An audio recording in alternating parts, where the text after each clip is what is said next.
All right, guys, so me and Dad are out here screwing with the truck. We're tapping into the AirDog system itself. Come on, camera focus. So you can see there, that's our gauge Dad made up out of brass fittings and whatnot. So just basically a quick overview. There's no fuel whatsoever. There should be oodles of fuel in this jug. There's not. There should be oodles of fuel coming out of the filters themselves. There's no fuel whatsoever.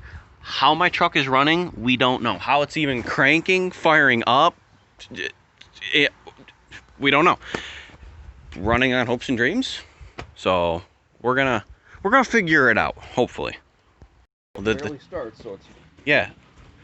Okay, so you're gonna do a YouTube video? Yeah, I got that going right now. All right, follow me around. Okay. All right, so here's the deal. This truck is a really hard starter. So I wanted to get into it and see what's going on. So I called the guys at AirDog, and this is an AirDog 24G, 165 gallon a minute pump. So if you look here, I've got a jug, and that line right there that is in the jug is the high pressure return right to the tank. So it feeds into this nipple up here, which runs right back into the fill port of the tank. Yeah. And that's totally a cool system because all the excess pressure that the pump is pumping goes right back to the tank. So you constantly have cooler fuel going in, keeping your pump nice and cool, which is great. Which is good. Because you don't want your pump to die. No, not like a CP4. So this jug, this gallon jug, I should fill this in about, I don't know, like 10 seconds maybe. 15 seconds. It should just fill right up. There should be diesel in this jug. So when I hit the key, this AirDog should get 12 volts, which it does, and it has a good ground, and it should power right up. You know, it doesn't do any of that, but it does have power and ground. So moving on. Under here, I got a pressure gauge tapped into the pressure port up here. Yep. Okay, so I have an on-off switch for this. You know, if I want to leave this and take the gauge or whatever, no big deal. So I loosened the filter up. Like, this truck was just running minutes ago. This thing should be full, like... Should be pouring out right now. That's it. It's barely got anything in it. So, for whatever reason, this truck starts with no fuel. It's so bizarre. So I'm gonna leave this cracked, and the pressure gauge is on, and the jug back there. So with the truck running, because there is 12 volts down here, this pump should kick on and run. Right. Without this lift pump, this truck shouldn't start.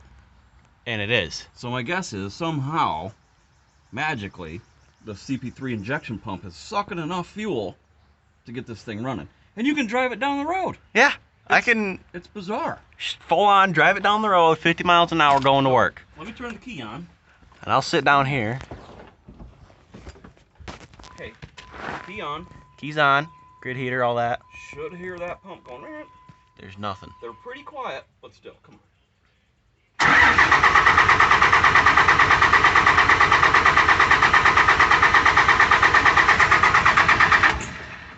There's nothing in that jug, and there's nothing coming out. Now that should be working.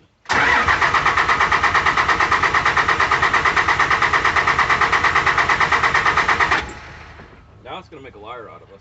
Yep. But this truck will start and run. Yeah.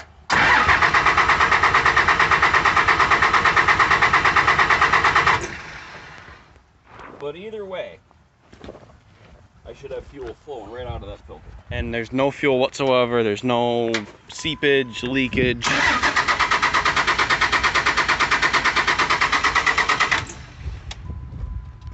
And it was running, and there was white smoke coming out of the tailpipe. So we don't know what's up. This channel went from just vlogging to basically we're the little brother to Optimal Welding. This is the relay for the AirDog, and I went through and I tested everything. I've got good power, good ground. My fuse is good. You know, and I've got flow on both sides. There's nothing, no issues with this. So like 12 volts is getting to the pump. The pump has a good ground. This truck will start and run, and that air dog is dead. Like, we took him to the vet, and he's gone. That's how it is. And that CP3 down there is doing all the work, probably. It's gotta be. I mean, how else could fuel get there other than that thing sucking? Because with the air dog system, the stock pump is gone. You've got the sending unit, you know, the whole fuel pump module is in the tank on these. Factory lift pump goes away, air dog replaces it. Right. And so the air dog is mounted on the frame, which is air cooled and fuel cooled because it's constantly circulating. But I'm getting absolutely nothing. My next step is to take 12 volts direct to it with just a couple of jumper wires, hook it up and see what we get. But my guess is, well, I could check that pump with an ohm meter, but it's dead. No pressure. So bizarre. Very weird. And this truck was just running. Inexplicable. I bet if I filled that filter up, the CP3 would suck that fuel right out of that filter. Probably because you dumped all that fuel out. Yep.